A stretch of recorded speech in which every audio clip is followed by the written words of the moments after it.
2025년 마지막 날, 마지막 시간을 보내고 있습니다. 이제 곧 2026년 새해 첫날, 첫 시간을 맞이하게 됩니다. 올 한 해를 돌아보면 상투적 표현이지만 정말 다사다난했습니다.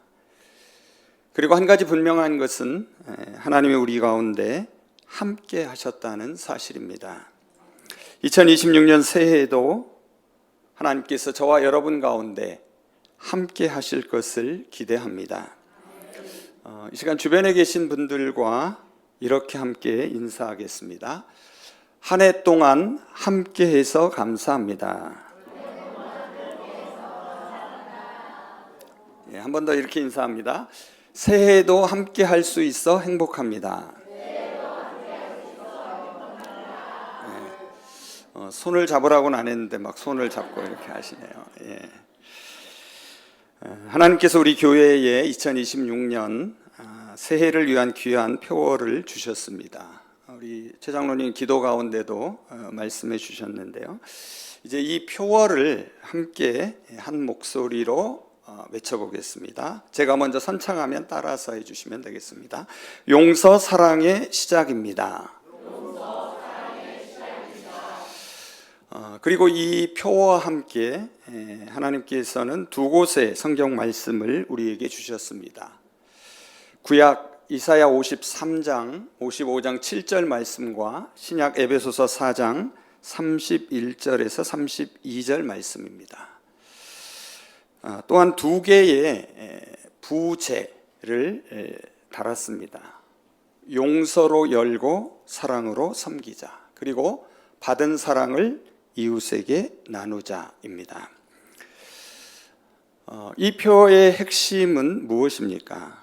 하나님께서 우리를 먼저 용서하시고 사랑을 시작하셨다는 것입니다. 우리가 먼저가 아닙니다. 우리가 착해서도 아니고 우리가 자격이 있어서도 아닙니다. 하나님께서 먼저 우리를 향해 오셨고 먼저 우리를 용서하셨고 먼저 우리를 사랑하셨습니다. 2026년 새해에 용서로 시작한 하나님의 사랑에 저와 여러분이 이제 응답하는 한 해가 되기를 바랍니다. 그래서 우리의 삶의 자리, 우리의 가정, 우리의 교회, 우리의 일터가 치유와 회복의 은혜가 넘치는 곳이 되기를 간절히 소망합니다. 그렇다면 이 용서로 시작하는 사랑의 한 해를 우리는 어떻게 맞이해야 할까요? 여러분 혹시 이런 경험이 있으십니까? 집을 정리하다가 이 물건을 왜 아직도 내가 갖고 있지? 제가 얼마 전에 서랍을 정리하다가 발견한 것이 있습니다. 제가 한국에 귀국해서 맨 처음 사용한 10년도 넘은 아이폰 충전기입니다. 핸드폰은 진작에 버렸는데 충전기는 언젠가 쓸 때가 있겠지 하면서 고이 모셔놨던 것입니다. 지금 생각하면 좀 우스운 일이지만 그때는 아마 진지하게 아깝다고 생각한 것 같습니다. 아마 여기 계신 분들 중에도 잘 버리지 못하는 분들이 있을 것입니다. 우리의 마음도 그렇지 않을까 생각합니다. 이미 끝난 일인데, 이미 지나간 상처인데, 하나님 앞에서 다 해결된 일인데도 마음속 깊은 곳에 계속 쌓아두고 있는 감정들이 있습니다. 10년 전 핸드폰 충전기보다 더 오래된 상처, 5년 전의 서운함, 작년에 느꼈던 배신감, 이런 것들을 우리는 언젠가 필요할지 몰라 하면서 마음 창고에 고이 보관하고 있습니다. 지금은 한 해의 마지막 밤이자 새해의 문 앞에 서 있는 시간입니다. 이 밤에 하나님께서 우리에게 물으시는 질문은 무엇을 더 붙잡고 이루겠느냐가 아니라 무엇을 내려놓고 새해를 새롭게 시작하겠느냐일지 모릅니다. 그래서 우리가 2026년 새해를 맞으면서 붙들려는 고백은 바로 이것입니다. 용서, 사랑의 시작입니다. 여러분, 우리는 보통 사랑은 쉽게 말하지만 용서는 가장 뒤로 미루곤 합니다. 조금만 더 시간이 지나면, 상대가 먼저 사과하면, 하지만 성경은 분명히 말합니다. 사랑은 감정에서, 용서는 혹은 사랑은 감정에서 시작되지 않고 용서에서 시작된다고 말합니다. 그리고 그 용서는 우리가 먼저 만들어낸 결심이 아니라 하나님께서 이미 우리에게 먼저 베풀어 주신 은혜입니다. 이제 이사야와 에베소서의 말씀을 통하여서 하나님께서 우리를 어떻게 먼저 용서하셨는지, 그리고 그 용서가 어떻게 우리의 삶과 관계를 새롭게 하는지를 살펴보려고 합니다. 이 말씀 앞에서 마음속에 오래 붙들고 있던 것들을 조용히 내려놓을 수 있기를 소망하며 이제 하나님의 말씀 안으로 들어가 보겠습니다. 먼저 구약의 이사야 말씀은 사랑하고 용서하시는 하나님의 마음을 우리에게 잘 보여줍니다. 이사야 55장 6절과 7절 말씀입니다. 제가 받들어 읽습니다. 너희는 여호와를 만날 만한 때에 찾으라. 가까이 계실 때에 그를 부르라. 악인은 그의 길을, 불의한 자는 그의 생각을 버리고 여호와께로 돌아오라. 그리하면 그가 긍휼히 여기시리라. 우리 하나님께로 돌아오라. 그가 너그럽게 용서하시리라. 아멘. 그런데 여러분, 이사야 이 55장은 바벨론 포로기라는 절망의 현실 속에서 선포된 말씀입니다. 이스라엘 백성들은 그들의 죄로 인해 하나님의 심판을 경험했고 고향 땅을 떠나 이방 땅에서 포로로 살아가고 있었습니다. 여러분, 한번 상상해 보십시오. 예루살렘 성전은 불탔고 집과 가족을 잃었고 낯선 땅에서 노예처럼 살아가는 사람들의 모습을 한번 떠올리시기 바랍니다. 영적으로도 도덕적으로도 현실적으로도 완전히 무너진 상태입니다. 하나님께 버림받았다고 느껴도 전혀 이상하지 않은 상황이었습니다.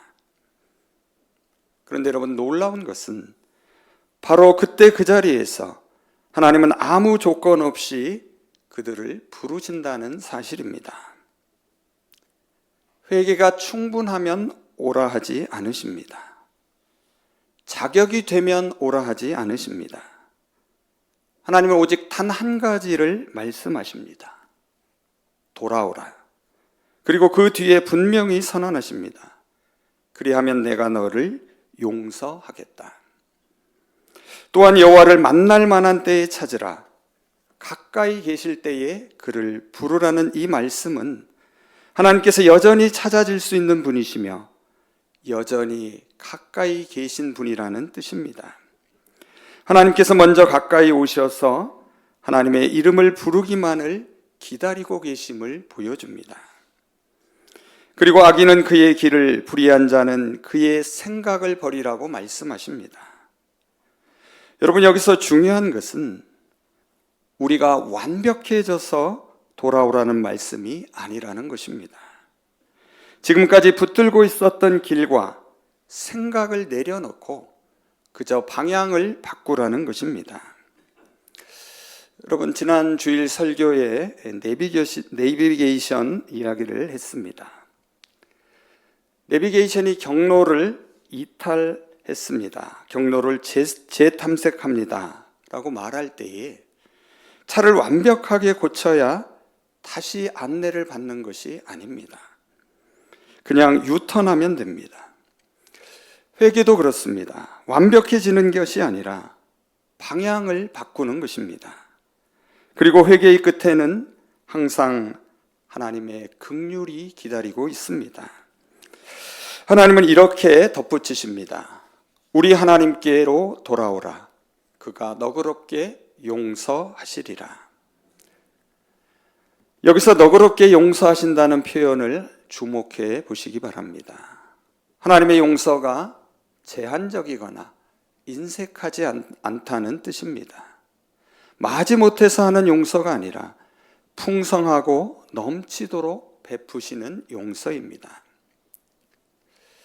우리는 어떻습니까? 이번 한 번만 용서해 줄게. 다음엔 정말 안 돼. 이렇게 용서의 조건을 달지 않습니까? 하지만 하나님은 다르십니다. 아무 조건 없이 용서하십니다. 그리고 이어지는 8절과 9절에서 하나님 그 이유를 이렇게 직접 설명하십니다. 이는 내 생각이 너희의 생각과 다르며 내 길은 너희의 길과 다름이니라. 여호와의 말씀이니라. 이는 하늘이 땅보다 높음같이 내 길은 너희의 길보다 높으며 내 생각은 너희의 생각보다 높기 때문이다. 사랑하는 여러분, 우리는 종종 이렇게 말합니다. 이렇게 생각합니다. 이 정도면 하나님도 실망하셨을 거야. 이건 정말 용서받기 어려울 거야. 이번엔 너무 심하게 실패했어. 하나님도 이젠 포기하셨을 거야. 하지만 하나님은 분명히 말씀하십니다. 그건 네 생각이고 내 생각은 다르다. 사람의 용서는 앞서 말씀드린 것처럼 계산합니다. 너는 내게 정확히 3번 잘못을 했고 나는 너를 2번 용서했어. 이제 남은 기회는 한 번뿐이야. 이것이 우리의 용서입니다. 하지만 하나님의 용서는 하늘이 땅보다 높은 것처럼 우리의 생각과 이해를 훨씬 뛰어넘습니다. 인간의 기준으로는 설명할 수 없는 사랑과 용서가 이 말씀 속에 담겨 있습니다. 하나님의 사랑은 바로 이 지점에서 시작됩니다. 하나님의 사랑은 바로 용서에서 시작됩니다. 그리고 그 용서는 언제나 먼저 활짝 열려 있습니다. 이것이 바로 용서, 사랑의 시작입니다라는 표어에 담긴 성경적이고 복음적인 의미입니다. 하나님은 저와 여러분이 변하기를 기다리시는 것이 아니라 돌아오기만을 기다리십니다. 그리고 돌아오는 순간 너그럽게 풍성하게 용서하십니다. 이제 신약의 말씀으로 넘어가 보겠습니다. 사도 바울은 에베소서 4장에서 용서받은 성도가 어떻게 살아야 하는지를 아주 현실적으로 설명합니다. 여러분, 우리의 신앙은 마음속에만 머무는 것이 아니라 반드시 관계와 삶의 자리에서 드러나야 한다는 것입니다. 에베소서 4장 25절부터 마지막 31절까지를 보면 분노와 거짓, 악독과 비방, 상처 주는 말처럼 교회와 가정에서 실제로 일어나는 문제들이 아주 구체적으로 열거됩니다.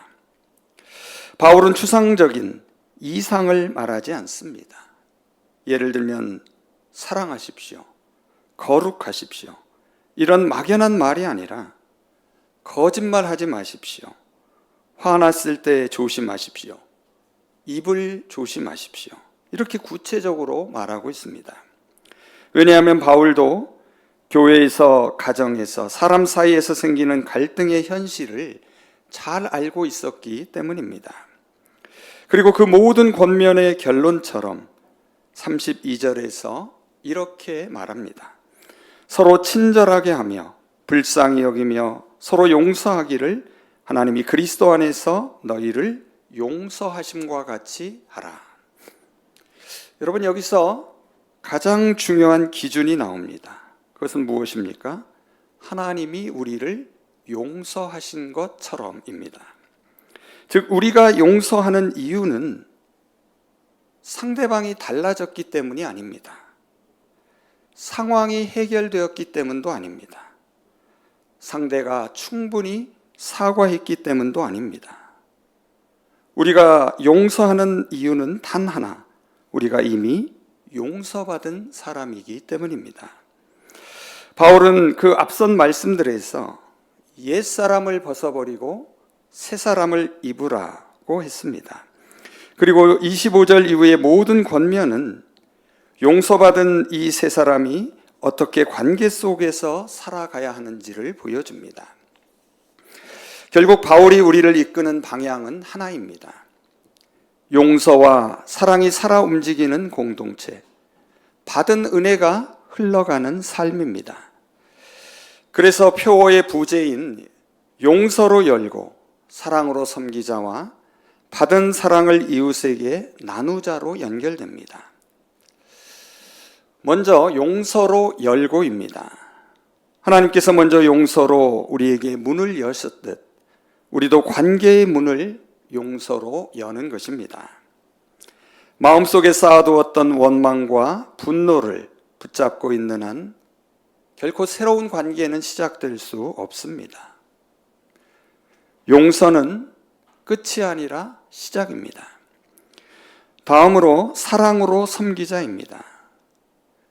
용서 위에 친절이 싹트고 불쌍히 여김이 자라고 그 위에 섬김이라는 열매가 맺힙니다.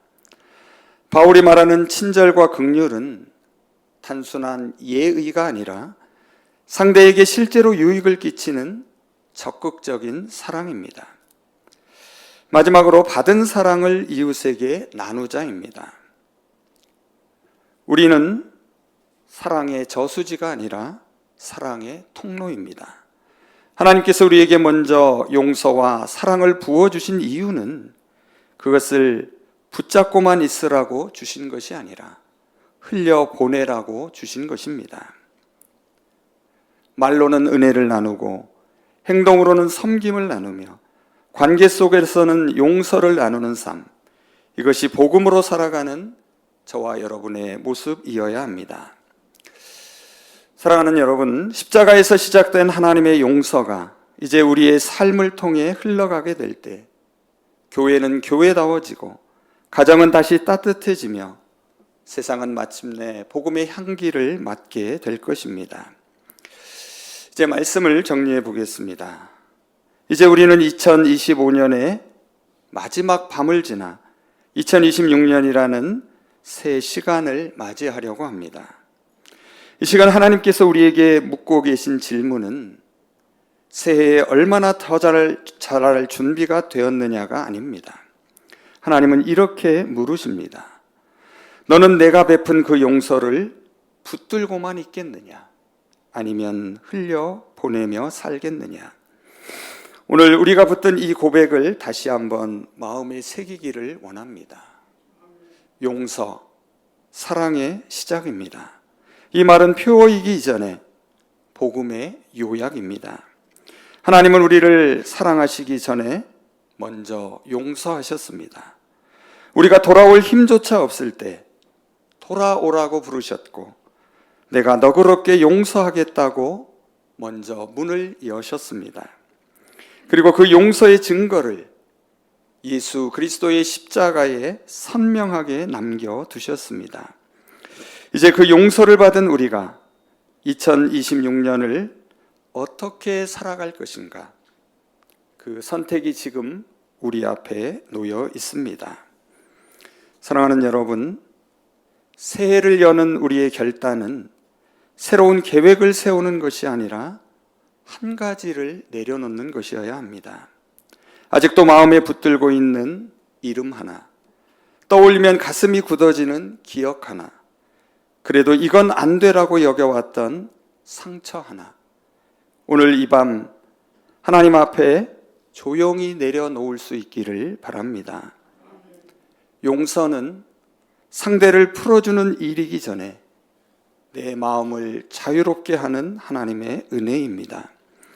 2026년을 시작하며 이렇게 한번 결단해 보면 좋겠습니다. 매일 아침을 시작하며 이렇게 한번 기도해 보십시오. 하나님, 제가 먼저 용서받은 사람임을 잊지 않게 하소서. 이 기도로 하루를 시작하면 분명 하루가 달라질 것입니다.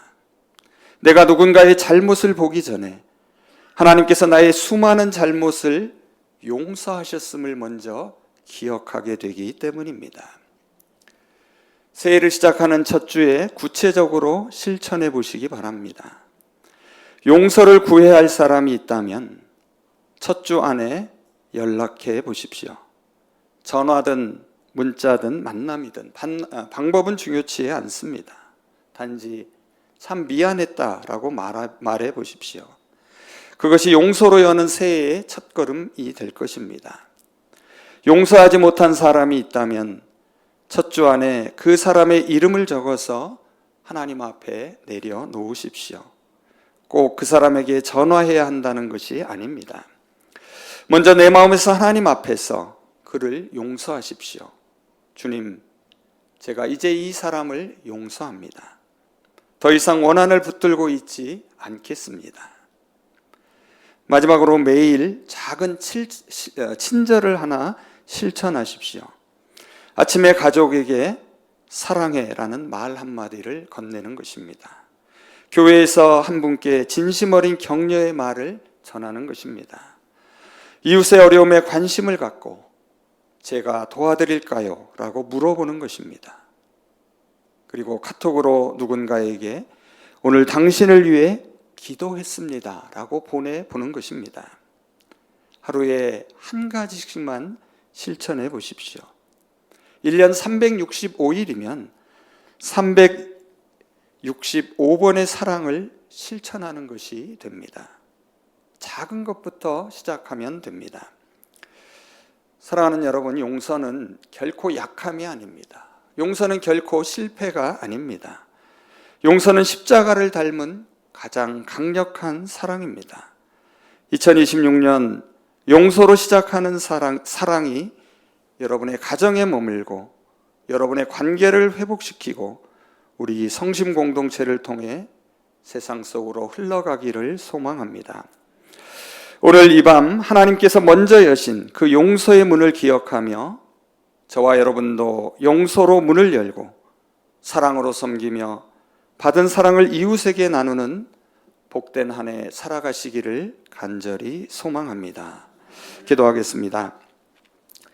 올 한 해도 감사의 이유가 되어주신 하나님, 새해에도 용기와 희망이 되어주실 하나님, 한 해를 보내고 새해 문 앞에 서 있는 저희를 예배의 자리로 먼저 불러주심을 감사드립니다. 용서로 사랑을 시작하신 하나님, 저희가 알지 못할 때도 돌아갈 힘조차 없을 때도 먼저 손 내미시고 용서해 주신 그 크신 사랑을 이 밤에 다시 기억합니다. 십자가에서 시작된 그 용서로 저희를 살려주심을 감사드립니다. 주님, 저희 마음속에 아직 내려놓지 못한 원망과 분노와 상처가 있다면 이 시간 주님 앞에 내려놓게 하시고 용서받은 자로서 용서를 미루며 살지 않게 하시고 받은 사랑을 흘려보내는 삶을 살게 하여 주시옵소서. 2026년을 시작하며 관계의 문을 용서로 열게 하시고 말과 행동의 사랑으로 섬기게 하시며 저희가 받은 그 사랑을 이웃에게 기쁨으로 나누게 하여 주시옵소서. 저희의 힘이 아니라 주님의 은혜로 그렇게 살아가게 하여 주시옵소서. 예수 그리스도 이름으로 기도합니다.